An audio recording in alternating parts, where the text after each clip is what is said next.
दशम श्रेणी मोर समस्त प्रिय छात्र छात्री मैंने तुम समस्त को पुणी थे तुम प्रिय YouTube channel SS Odia academy को स्वागत।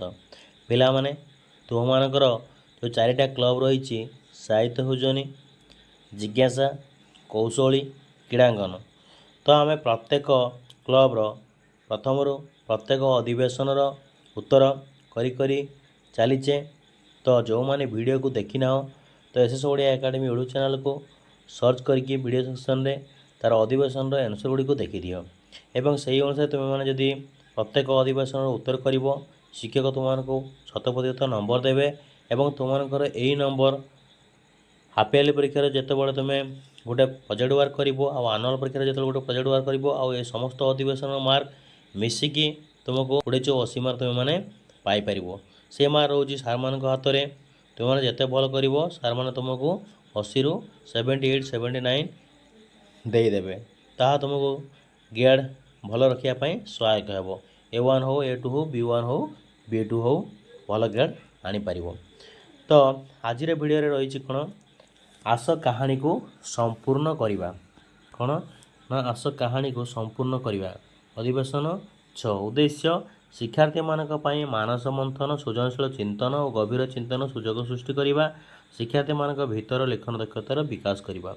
तेणु जदि तुम्हें माने नुआ निजे गोटे गोटे कहानी लेखिपर ताहले तुम सृजनशील शक्ति वृद्धि पाइब। से आमको मानस मंथन करने पड़ो चिंता करने पड़ो भावाई पड़ो एवं विभिन्न चरित्र उपस्थापन करने पड़ो। तो से आमको गभीर चिंतन करने पड़ो। तो आज अधिवेशन में आम विभिन्न कहानी कि भाव में लेखा तो से विषय जाना। तो से मुझे कहानी लिखी जहाद्वारा कि तुम मैंने कहानी किभली लिखा जाए से विषय जापर। तुम कौन रही देखीदे गृह कार्य देखीदि शिक्षार्थी माने निज मनरू गोटे गोटे छोट कहानी लेखिकी आणवे छोट कहानी तुम मैंने लेखिकी आणव।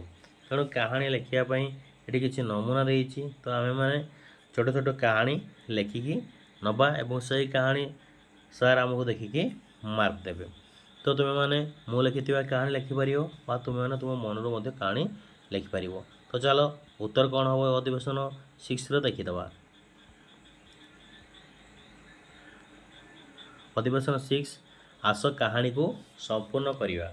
फास्ट देख मुझे गप लिखुची गोटे पुरी जिला स्कूल शेफालीर आज प्रथम दिन से बहुत नर्भस अनुभव करुथिला। गोटे कोणरे ठिया होई हसुथिबा एवं उत्साहित भाव में कथबार्ता करुथिबा शिक्षार्थी मानकु देखिला। किछि शिक्षार्थी बारंडारे खेलुथिले व किछि जण सांग होई पहाच उपरे बसी कौनसी एक बही उपरे आलोचना करुथिले। ठीक सेतिके बेले शेफाली देखिला जे 4 जण सीनियर शिक्षार्थी ता आड़को अग्रसर हेउछंती। से सेमानकु देखि प्रथमे भयभीत होईगला। हुए तो सेमाने ताको उपहास करिवे थट्टा परिहास करिवे किंबा चिड़ेइबे। ता सहित कई चिन्हा परिचित लोक नथिले तेणु से निजको अस्वाभाविक अनुभव करुथिला। से जहाँ आशा करि नथिला ता सहित सेमिति घटिबाकू जाउथिला। सेही 4 जण सीनियर शिक्षार्थी ता पाखरे पहुँचवा क्षणी सेमाने ताको स्वागत जणाइले। तुम्हें भय करिवार किछि कारण नहीं आमे ऊपर क्लास रे पाठ पढ़ुथिले सुधा तुमर सांग भली आम सहित आस तुमको समस्त शिक्षक सहित परिचित कराई देबु। तुम्हें आमर सान भौणी शेफाली आम सहित आस। समस्ते शिक्षक मानक पई थिबा कमन रूम रे पहुँचिले। शेफाली सेठारे थिबा शिक्षक मानक प्रणाम कला।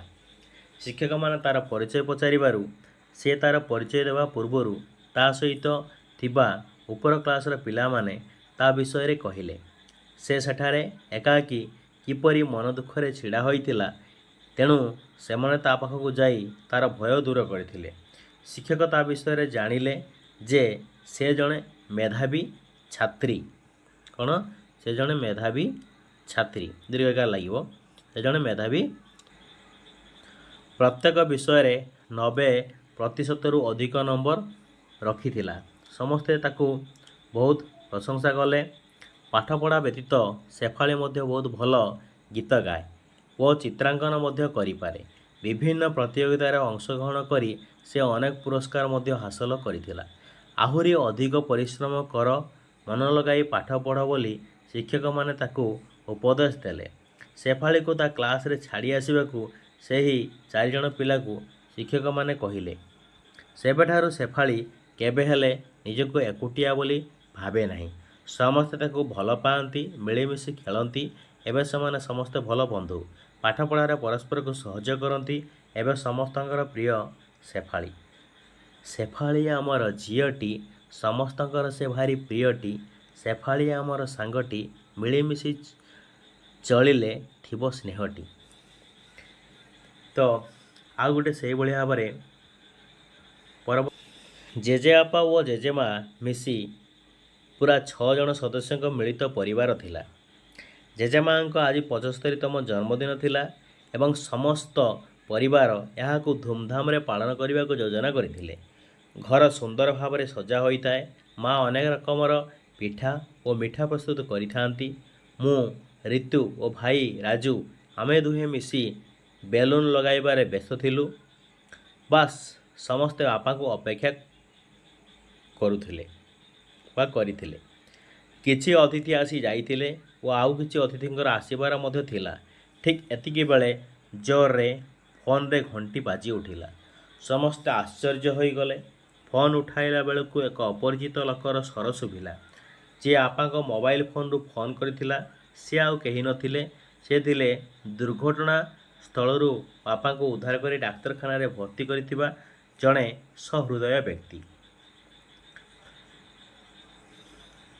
ଘଟଣାଟି ଏପରି ଥିଲା, ଜେଜେମାଙ୍କ ଜନ୍ମଦିନ ପାଳନ ପାଇଁ ବାପା କେକ୍, ମିଠା ଓ ଅନ୍ୟାନ୍ୟ ଜିନିଷ ଧରି ଘରକୁ ଫେରୁଥିଲେ। ହଠାତ୍ କୁଆଖିଆ ବ୍ରିଜ୍ ନିକଟରେ ପଛପଟୁ ବାପାଙ୍କ ବାଇକ୍କୁ ଅନ୍ୟ ଏକ ବାଇକ୍ ଧକ୍କା ଦେଲା। ବାଇକ୍ଟିରେ 2 ଜଣ ଯୁବକ ଥିଲେ, ଯେଉଁମାନଙ୍କ ମୁଣ୍ଡରେ ହେଲମେଟ୍ ନଥିଲା। ସେମାନେ ପ୍ରଚୁର ମଦ୍ୟପାନ କରିଥିଲେ। ସେମାନେ ଦୁର୍ଘଟଣା ପରେ ଅଧିକ ଗୁରୁତର ଥିଲେ। ପୋଲିସ ସେମାନଙ୍କୁ ଡାକ୍ତରଖାନାକୁ ନେଇ ଗଲାବେଳେ ବାଟରେ ଜଣଙ୍କର ମୃତ୍ୟୁ ମଧ୍ୟ ହୋଇଯାଇଥିଲା। ଭଗବାନଙ୍କ ଦୟାରୁ ବାପାଙ୍କର ବିଶେଷ କିଛି କ୍ଷତି ହୋଇନଥିଲା। ବିଭିନ୍ନ ଜାଗା ଯେଉଁ ଛିଡ଼ି ଯାଇଥିଲା, ଡକ୍ଟର ସେ କ୍ଷତ ସ୍ଥାନରେ ମଲମ ଲଗାଇବା ସହିତ ଡ୍ରେସିଂ କରିଦେଇଥିଲେ। ଡାହାଣ ପଟ ଗୋଡ଼ଟି ଫ୍ରାକ୍ଚର ହୋଇଥିଲା। ବାପା ହେଲମେଟ୍ ପିନ୍ଧିଥିବା ଯୋଗୁଁ କମ୍ କ୍ଷତିଗ୍ରସ୍ତ ହୋଇଥିଲେ। ସମସ୍ତେ ଭଗବାନଙ୍କୁ ଅଶେଷ ଅଶେଷ ଧନ୍ୟବାଦ ଦେଲେ। ସେଦିନର ସେହି ଖୁସିର ମୁହୂର୍ତ୍ତ ଅଳ୍ପ ସମୟ ମଧ୍ୟରେ ଦୁଃଖରେ ପରିଣତ ହୋଇସାରିଥିଲା। କିନ୍ତୁ ମଦ୍ୟପାନ କରି ବେପରୁଆ ଗାଡ଼ି ଚାଳନା ଯୋଗୁଁ ଯେଉଁ ଅମୂଲ୍ୟ ଜୀବନ ଚାଲିଗଲା, ତାହାର ଭରଣା ବା କିଏ କରିପାରିବ? ତେଣୁ ଯୁବ ପିଢ଼ିମାନେ ନିଶାଦ୍ରବ୍ୟ ଭଳି ଖରାପ ଜିନିଷଠାରୁ ଦୂରେଇ ରହିଲେ କାହାର ଭାଇ, ପୁଅ, ସ୍ୱାମୀ, ବାପାର ଜୀବନ ଅକାଳରେ ଯାଆନ୍ତା ନାହିଁ। ବାପା 8 ଦିନ ପରେ ସୁସ୍ଥ ହୋଇଗଲେ। ଘରେ ପୁଣି ଖୁସିର ଲହରୀ ଖେଳିଗଲା। ଜେଜେମା କହିଲେ, ଯାହା ହେଉ ମୋ ପୁଅ ସୁସ୍ଥ ହୋଇ ଆଜି ମୋ ପାଖରେ ଅଛି। ଏ ବର୍ଷ ମୋ ଜନ୍ମଦିନ ପାଳନ ହେଲା ନାହିଁ ବୋଲି ମୋ ମନରେ ତିଳେ ହେଲେ ଦୁଃଖ ନାହିଁ। ଆର ବର୍ଷକୁ ବେଶ୍ ଧୁମଧାମରେ ପାଳନ କରିବ। ତ ବାସ୍ତବିକ 2ଟି କାହାଣୀ ଆମେ ଶୁଣିଲେ ଏବଂ 2ଟି କାହାଣୀରୁ ବହୁତ କିଛି ଆମେ ଶିଖିଲେ। ଦ୍ୱିତୀୟ କାହାଣୀଟି ଥିଲା ଜେଜେମାଙ୍କ ଜନ୍ମଦିନ।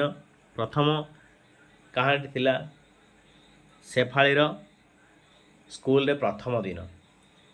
ତ ଏଇ 2ଟି କାହାଣୀରୁ ଆମେ ଅନେକ କିଛି ସୃଜନଶୀଳତା ମାଧ୍ୟମରେ ଆମ ମନକୁ ମନ୍ଥନ କରି 2ଟି ନୂଆ କାହାଣୀ ସୃଷ୍ଟି କରିପାରିଲେ।